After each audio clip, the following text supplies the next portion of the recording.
Of equation Cramer rule से solve कर रहे हैं। सबसे पहले आपने सिस्टम ऑफ इक्वेशन को कन्वर्ट करना है, कोफिशिएंट्स को अलग कर लें और फिर मेन मैट्रिक्स का डिटर्मिनेंट निकाल लें।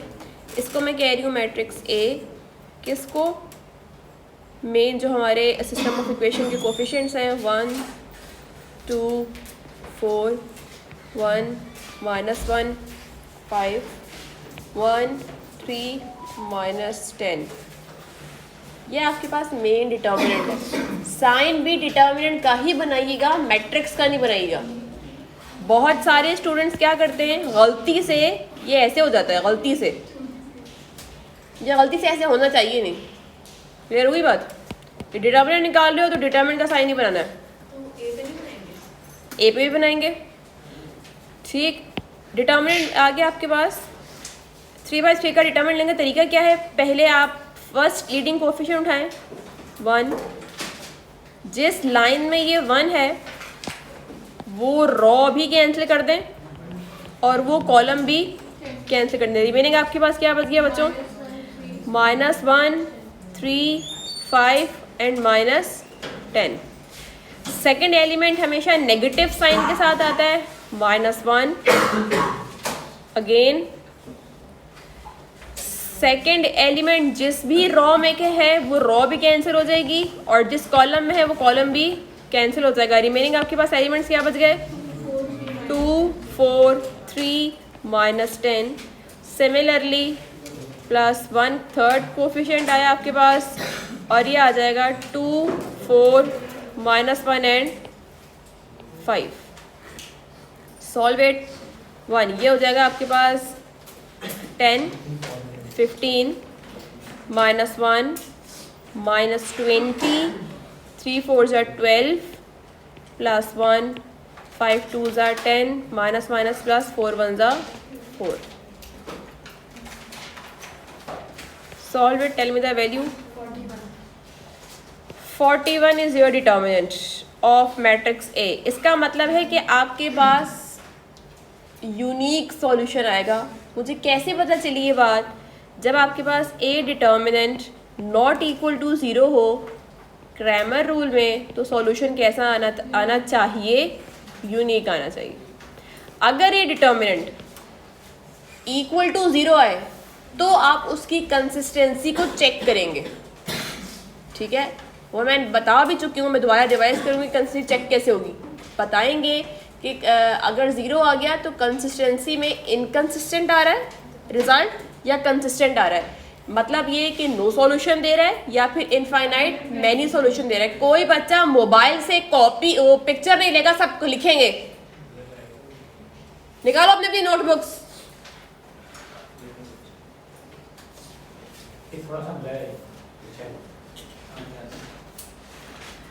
अच्छा जी, अब आपके पास, अब आप फाइंड कर लें ए, सबस्क्रिप्ट में लिख लें x। सबस्क्रिप्ट में x लिखने का मतलब क्या है, आपका मेन मैट्रिसेस वही कॉपी हो जाएगा। मेन जो आपने डिटर्मिनेंट a निकाला, सिर्फ एक डिफरेंस आएगा, यहाँ पे जो x की पोजीशन है या a की पोजीशन है, हमने यहाँ पे a लिखा है तो हम इसको a कर लेते हैं। जो भी अननोन वेरिएबल होगा उसका नाम लिख देंगे। मैं यहाँ पे लिख रही हूँ a। मैंने a क्यों लिखा, क्योंकि मेरे पास इस जगह पे, इस वाली पोजीशन पे सारे एलिमेंट्स कौन से हैं, a के हैं। इस a वाली पोजीशन के एलिमेंट्स रिप्लेस हो जाएंगे कांस्टेंट नंबर से। कांस्टेंट नंबर क्या क्या है हमारे पास, 6 4 13, ये रिप्लेस हो गए आपके। क्लियर है? बाकी रिमेनिंग जो a डिटर्मिनेंट था वो एज इट इज आ जाएगा। It will become 1 -1 5 1 3 -10।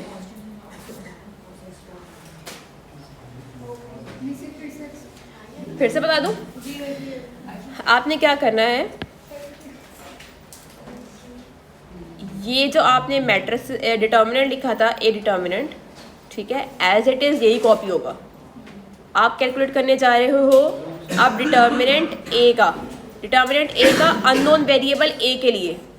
ठीक है, अननोन वेरिएबल ए कहाँ लोकेट करता है, लिखा हुआ ना ए ए ए, तो इसके सारे कोफिशिएंट्स कहाँ पे, इसी आपके पास कॉलम में आ रहे हैं, ऐसा ही है। आप ये वाले सारे नंबर्स रिप्लेस कर दोगे अपने कांस्टेंट से, 6 4 13 आ जाएगा ए की पोजीशन पे, और रिमेनिंग आपके पास ये वाला कॉलम और ये वाला कॉलम एज इट इज आ जाएगा। सिमिलरली जब आप y के लिए काम करेंगे तो क्या करेंगे, b के लिए काम करेंगे या y के लिए जो भी नॉन वेरिएबल उसके लिए काम करेंगे, तो b के जो आपके पास कोफिशिएंट्स हैं उन सब की जगह क्या रिप्लेस हो जाएगा, कांस्टेंट। सिमिलरली c के लिए काम करेंगे तो ये काम होगा, सेम काम है, ठीक है जी बेटा। डिटर्मिनेंट लिया है,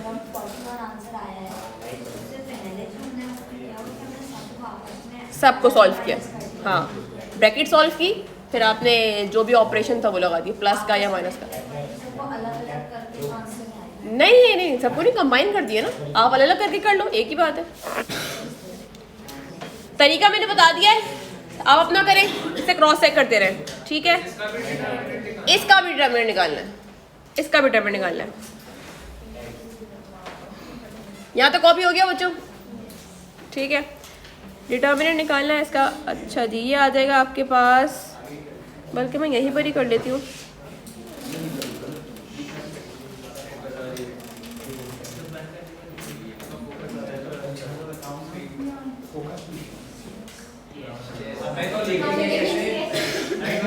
बेटा ऐसा नहीं, पूरी लाइट्स बंद नहीं करें।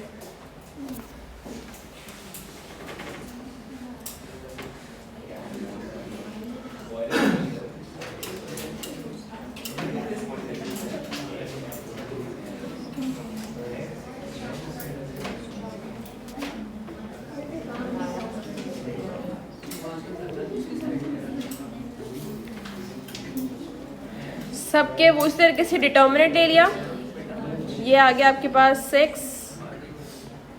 10 माइनस 15 माइनस 1, ये बहुत ज़्यादा मसला कर रहा है। 10 4 ज़ा माइनस 40,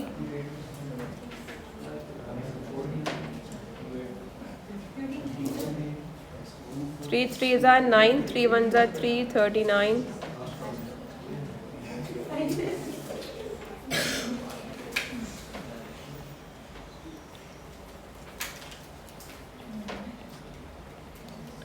5 4 ज़ा 20 और माइनस माइनस माइनस प्लस, नहीं ऑल्टरनेट माइनस के साइन आते हैं। फर्स्ट नंबर जो है, ये जो फर्स्ट एलिमेंट होता है ये हमेशा पॉजिटिव होता है, इसका साइन हमेशा पॉजिटिव होगा। बता रही हूँ फर्स्ट एलिमेंट हमेशा पॉजिटिव, फिर नेगेटिव, फिर पॉजिटिव एंड सो ऑन, इसके साइन तो ऐसे चलते हैं। जब आप डिटर्मिनेंट लेते हो तो जो क्रॉस मल्टीप्लिकेशन करते हो उसके बाद हमेशा बीच में प्लस आता है और माइनस आता है, ठीक है। सॉल्व कर बताएं आंसर क्या आ रहा है फाइनल, 82। ये आ गया आपके पास 82। अच्छा जी, ये आपने निकाल लिया ए। अब आप नेक्स्ट क्या निकालोगे, ए बी।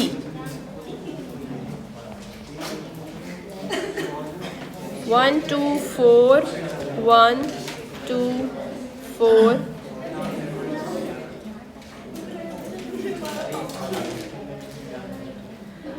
6 4 13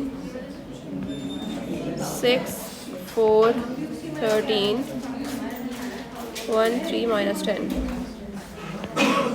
1 3। बच्चों देख रहे हो मैंने माइनस रेड कलर से क्यों लिखा है, क्योंकि मैंने इसको कोफिशिएंट्स कांस्टेंट से क्या कर दिया है, रिप्लेस कर दिया है। बी की सारे कोफिशिएंट्स को कांस्टेंट से रिप्लेस कर दिया है, तो ये आपके पास ए बी का डिटर्मिनेंट आपने कैलकुलेट करना है। ये बनेगा आपके पास 1 4 13 3 माइनस 10। क्या बनेगी किसकी,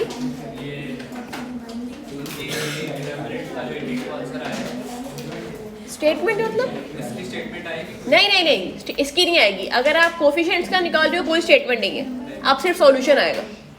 स्टेटमेंट आपकी डिसाइड करता है मेन डिटर्मिनेंट, अगर वो नॉट इक्वल टू 0 है तो यूनिक आंसर, अगर वो इक्वल टू 0 है तो इट मीन्स के कंसिस्टेंसी चेक करेंगे, बाकियों में सिर्फ आपने कैलकुलेट करके आउटपुट देना, दैट्स इट। ठीक है, अच्छा जी, -6 को करेंगे तो आपके पास रिमेनिंग बच गया 2, 4, 3 और -10। This is +1, 2, 4, 4, 13। सॉल्व इट बच्चों and tell me the answer. ये आएगा आपके पास ये आएगा 40, माइनस का 40 -39 -6, ये हो गया -20, 12 +1, इट विल बिकम 3 2 6 2 4 4 16। क्या आ रहा है भाई? 41 आ रहा है, 123। सिमिलरली आप क्या कैलकुलेट करेंगे? ए सी के लिए आपके पास 1, 2, 4 सेम रहेगा। सी की जगह आ जाएगी आपके पास कांस्टेंट 6, 4, 13 और बी में क्या लिखे हुए थे हमने? 1 -1 5, 1 -1 5।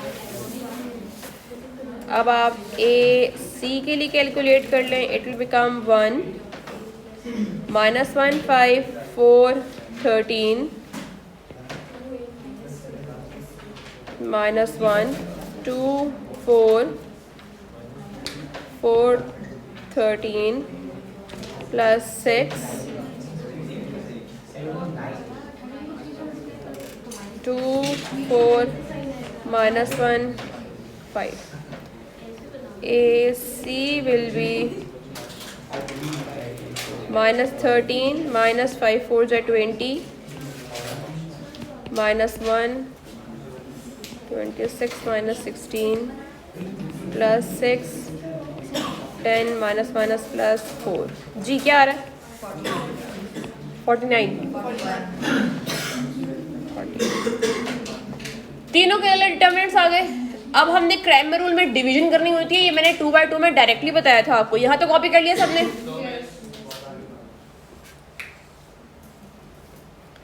यहीं पर ही मैं सॉल्व कर लेती हूँ।